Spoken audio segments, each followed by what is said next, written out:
Professor Paul Piff, a psychology professor at UC Irvine, conducted an experiment earlier this year to determine if being rich necessarily turns you into a jerk. He put different groups of students into games of Monopoly, but rather than everyone starting out with the same amount of money and having the same number of rolls of the dice to buy property, he divided the students into rich and poor, gave the rich students twice as much money at the beginning of the game, and then allowed them to roll twice when it was their turn. And when they passed go, rather than the usual $200, they got $400. Obviously, this game is heavily rigged, right? And it was virtually impossible for the rich students to lose or for a poor student to win. But this was not an economics experiment. This was a psychology experiment.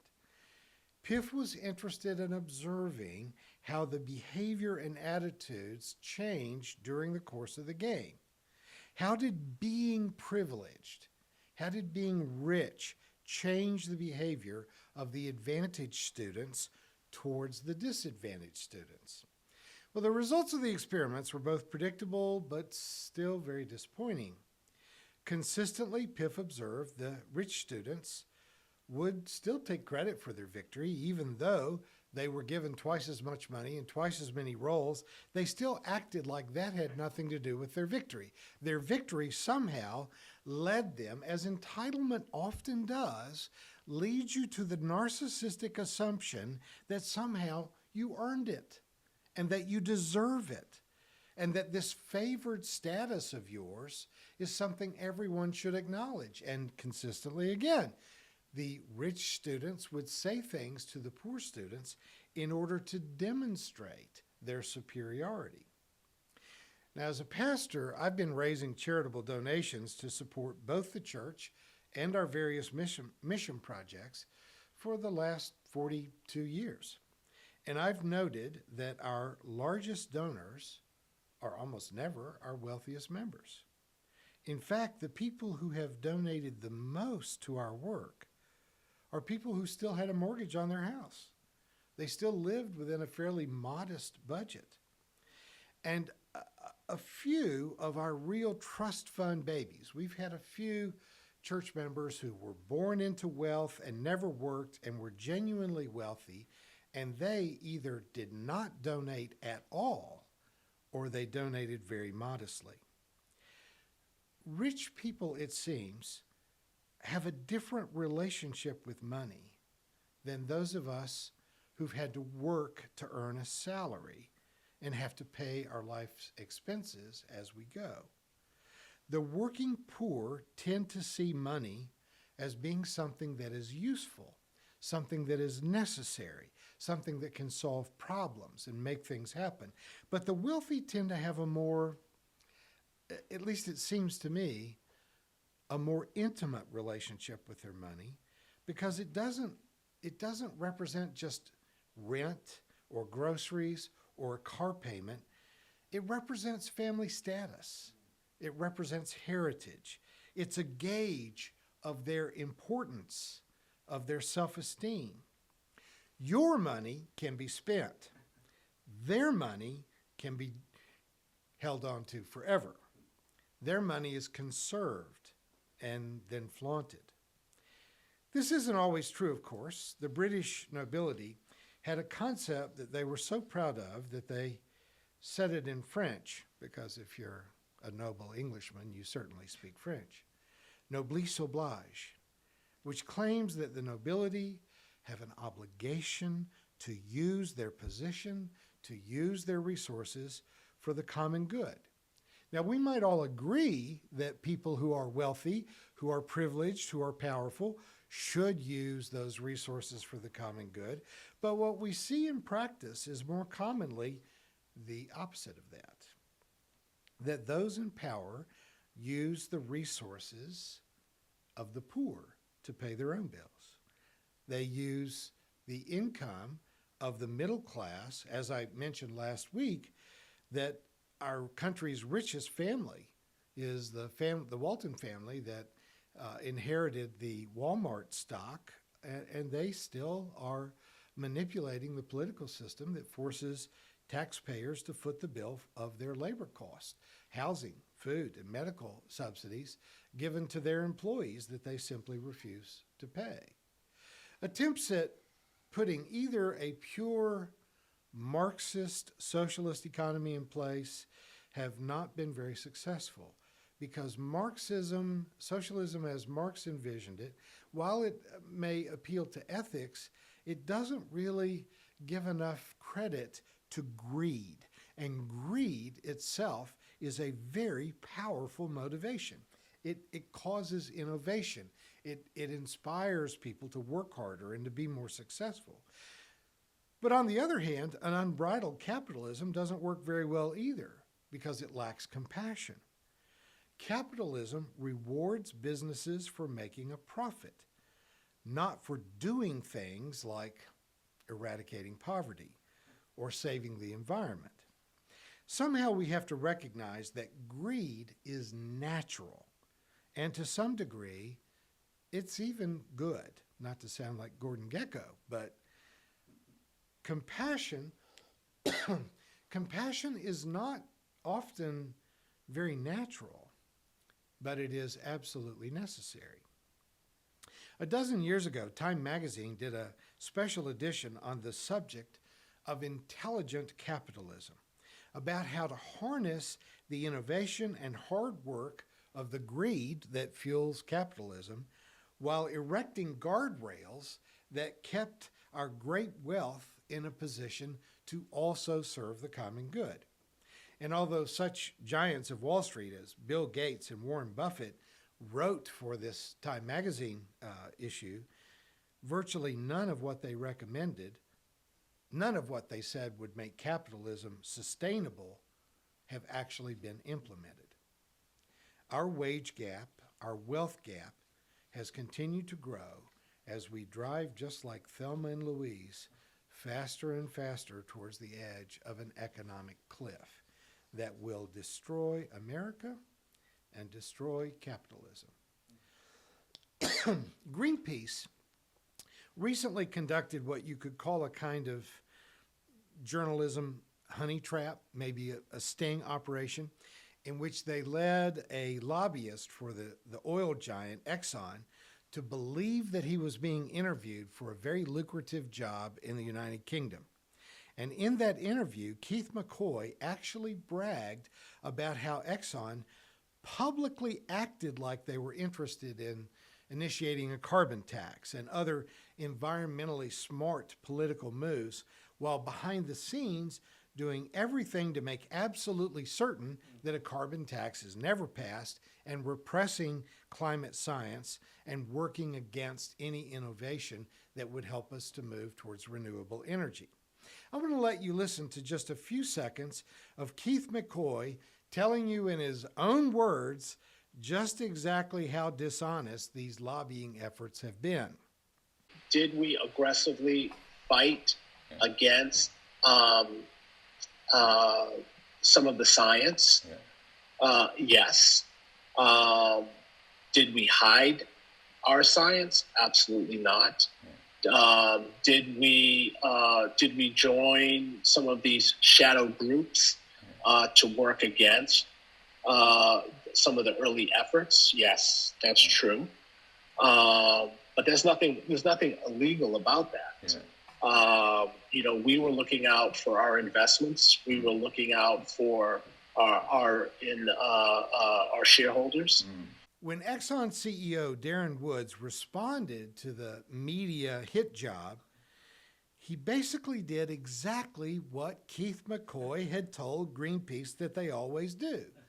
Woods repeated the obviously false propaganda statements about Exxon's support of environmental science and advocacy for carbon taxes. The wealthy and the powerful assume that the working class is not very clever. They assume that we are gullible and that we have a very short attention span. It is, of course, quite possible that they assume this because the working class often doesn't seem to be very well informed on these matters, and they tend to be intellectually lazy. That is, they won't read into it, which leaves them to be very gullible. And trust me, they absolutely have a very short attention span. So if we, the public, are willing to act a bit dense and gullible, can we really fault big capitalists for treating us as if we were kind of dumb and easily distracted? Now, greed is natural, and capitalism is based on the driving force of that greed. You can't fault a scorpion for stinging. It's the nature of a scorpion to sting. You can't fault a snake for biting or a lion for killing an antelope. These are very predictable laws of the jungle.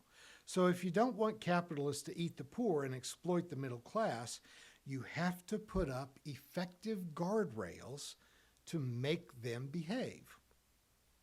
The state of California made a laudable effort to stop big capitalism from making dark money donations to political campaigns. The most obvious way that our government has sold out its policy making to big corporations is accepting political donations and never having to identify who gave them the donation.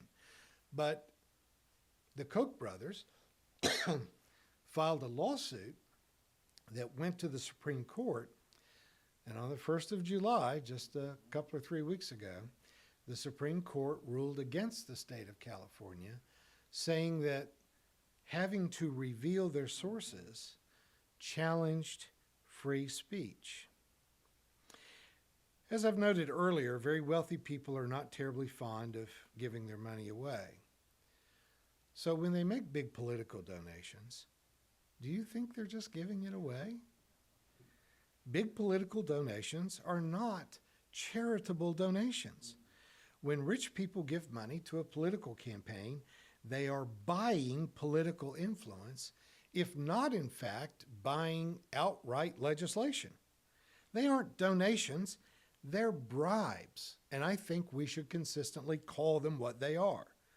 Our government is run by the people who can make the biggest bribes. And I would absolutely love for any one of our listeners to challenge me on this point and prove me wrong.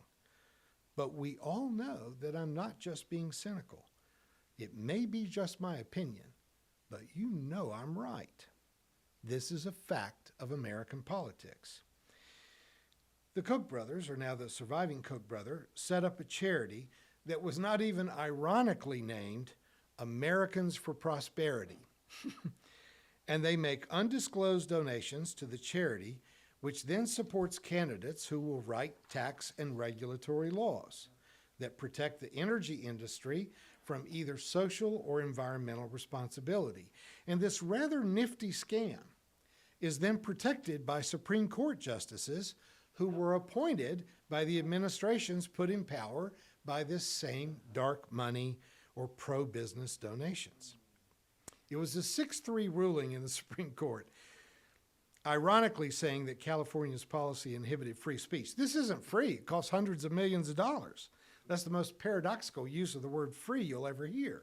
But about as expensive as speech gets, these justices ruled that it had to be protected as free speech. And I don't want to insult your intelligence, but the 6 justices who voted to keep dark money contributions in the dark are the 6 who have their jobs because of dark money political donations.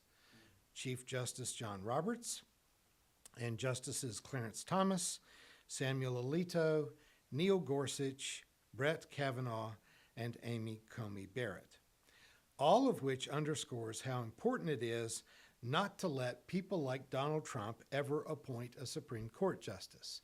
You may think it's kind of fun to vote for an alternative candidate who will not be a regular political insider, but you look at this 6-3 split in the Supreme Court, Donald Trump appointed 3 of those people, none of whom are qualified to be on the Supreme Court, and all of whom will continue to vote to protect bribes that control our government. Now, folks, I am not a Marxist socialist. I'm a democratic socialist. And if you don't know the difference, you should never, ever, ever use the word socialist again. I'm not opposed to capitalism, but I am opposed to unregulated capitalism because I have seen Professor Piff's monopoly experiment at work among people that I have known all too well, people who started out in life with compassion and progressive ideas until they started making too much money. Money can change people. It changes most people and rarely changes them for the better. There have to be guardrails on capitalism, and we can't expect those to magically appear on the floor of Congress as long as members of Congress are elected on the strength of dark money donations from corporations that are the corporations that are being regulated by Congress. So what's left? The media has classically been called the fourth estate, and that terminology actually begins in the medieval times when it was said that there were three estates of power: the clergy, the nobility, and the commoners. But if you look at the history of the church, as Thomas Jefferson observed, in every country, in every age, the priest has been hostile to liberty. He is always in alliance with the despot, abating his abuses in return for protection of his own. So the advent of print media came to be known as the fourth estate, believed to be independent of the influences of clergy, nobility, and commoners. But since the mainstream media is owned by the same corporations that are currently paying bribes to politicians, it's difficult to trust their objectivity. The commoners might have been effectively represented by labor unions and trade unions if we had not allowed labor unions to be rendered almost entirely ineffective by driving their membership numbers down over the years. We sometimes now will talk about a fifth estate, and when that language first began to appear, it was in reference to underground newspapers and that were free of the influence of advertisers and corporate interests. But now the fifth estate is more about blogs or sources like Greenpeace who work to expose the abuses of corporations. I would like to suggest, though, that the clergy is not really part of the first three estates anymore, but we could be part of the fifth, particularly the clergy that are not being controlled by bishops or denominations bent on serving the will of the nobility. Specifically, progressive clergy could be the fifth estate. Now, if you're having a real successful career in the clergy, you're not a part of the first estate and you're not a part of the fifth estate. I mean, really, do you know the name of the senior minister, the primary preacher at our National Cathedral? Does anyone know the name of who is currently at the Riverside Church in New York? Is there a famous pulpit where you actually know and listen to the people who are preaching there? I could have told you who they were 20 years ago or 25 years ago, but now they are all so much a part of the system that they are completely irrelevant. I encourage folks to pay attention to alternative news sources like Democracy Now! Or The Best of the Left, or Current Affairs, The Young Turks, the Jim Hightower Report. But I would put our YouTube and iTunes channels on that short list as well, because progressive churches can offer the ethical lens to understand what's going on in the world, rather than just reporting incidents and facts. I believe that we can be a part of the fifth estate. I know that we have a lot of members of clergy who listen to our podcasts and videos, and I would like to say a word to you specifically. We were listed in centuries past among those three estates, but I believe for all the reasons that Thomas Jefferson gave and for many others, the church has all but lost its moral credibility. It's not just funny business with money or sex abuse. It's being stupid. It's being devoted to discussing only ancient texts and talking about long, long ago in a galaxy far, far away, that people have turned to us as being people devoted to a dead book that no longer influences the minds of modern people. We have been trained as members of clergy to avoid controversy and to become almost like a kind of emotional Red Cross, bandaging up the broken members of society without ever bothering to go to the top of the cliff to see who the hell keeps throwing all these people off the cliff. If we cannot speak to the social forces that create poverty, what does it mean if we keep passing out boxes of food to hungry people? If we can't confront the institutions that foster prejudice, what does it mean for us to keep holding support groups and offering prayers for people who are hurting? And while the corporations that are killing our planet can buy politicians with what amounts to the loose change of their profits, what does it mean for us to encourage people to just recycle their paper plates and aluminum cans at church dinners? If you are a preacher and you are not talking about pollution from oil, coal, and natural gas from your pulpits, if you have the attention of a congregation and you are not talking about fighting for a living wage rather than a minimum wage, a justice system rather than a legal system, if you never mention prison reform or talk about the fact that in fact black lives do matter, and access to higher education as the only way to fight the economic classism in America, if you never advocate for immigrants or to let trans people just go pee in peace, then what are you doing? I cannot tell you how many times I was warned as a denominational pastor against failing to support the economic and political tyrants of the world, because if I didn't, I would be fired. Well, in 2007, I was fired. I've lost nearly $750,000 of income since then. My pension, when I start drawing it in another month, will be less than half of what it would have been if I had not been fired. But you know what? They still can't crucify us anymore.